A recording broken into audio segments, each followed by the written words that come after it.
పాపములు 2 రకములుగా మనకు వ్రాయబడిన వాక్యాన్ని గమనించినట్లయితే, మొదటిది మరణకరము కాని పాపము. రెండవది మరణకరమైన పాపము. ఈ రెండిటికి భేదాన్ని చక్కగా భక్తుడు తెలియచేస్తూ ఉన్నాడు. మనము భక్తి కలిగిన వారిగా జీవిస్తున్నాం కదా!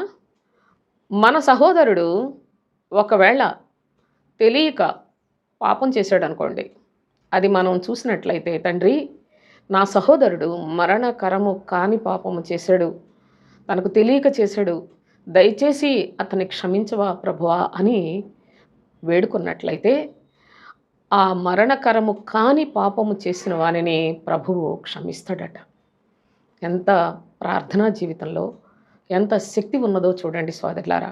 మనము మన కొరకు ప్రార్థన చేసుకుంటే కాదు, మరణకరము కాని పాపము చేసిన సహోదరుల కొరకు కూడా మనము ప్రార్థన చేయవలసిన మన బాధ్యతను తండ్రి తెలియచేస్తూ, దాని వలన అవతల వ్యక్తి విడుదల పొందుతాడు, క్షమాపణ పొందుతాడు అని చెప్పాడు. అయితే రెండవది మరణకరమైన పాపము అంటే ఏంటి?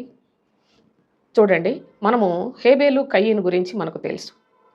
కయీను తన సహోదరుడు మంచి పని చేస్తే తను తట్టుకోలేక, తను దుష్టత్వము చేత, చెడుతనము చేత, తన యొక్క దౌర్భాగ్యపు హృదయ స్థితిని బట్టి తన తమ్ముడైన హేబేల్ను చంపేశాడు. అది మరణకరమైన పాపం. కావాలని చేసి, తెలిసి చేసి, మరలా చేసే పాపాలు అవి క్షమాపణ పొందనివి సోదరులారా. అలాంటి వాటి గురించి, అలాంటి పాపములు చేయవారి గురించి ఒకవేళ భక్తి కలిగిన వారు ప్రార్థన చేసినా ఆ ప్రార్థన దేవుడు అంగీకరించడట. కనుక మనము నోరుంది కదా అని ఎవరికి పడితే వాళ్ళకు ప్రార్థన చేసినట్లయితే దానివలన చాలా చాలా నష్టము కూడా జరుగుతుంది సోదరులారా. ప్రభువు ఆలకించే ప్రార్థన చేయుట దేవుని దృష్టికి అంగీకారం కదా. కనుక మరణకరమైన పాపము చేసిన వారిని గూర్చి వేడుకొని వల్ల నేను చెప్పుటలేదు అని భక్తుడు చాలా స్పష్టముగా తెలియచేస్తున్నాడు. ప్రభు అంటున్నాడు, సకల దుర్నీతియు పాపమేనని చెప్పాడు. సకల దుర్నీతి అంటే ఎన్ని రకాలుగా భక్తి కలిగిన వారు అనుకుంటూ వాళ్ళు చేసే అన్నీ కూడా పాపాలు ఉన్నాయి. ఆ పాపాలు వాటి నుంచి విడుదల పొందినట్లుగా దేవుని యందు భయభక్తులు కలిగిన వారు వేడుకున్నట్లయితే కొంత మట్టుకు విడుదల వస్తుంది.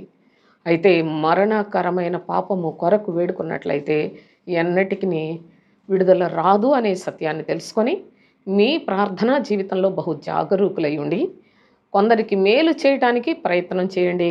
మీ బాధ్యతని గుర్తించండి.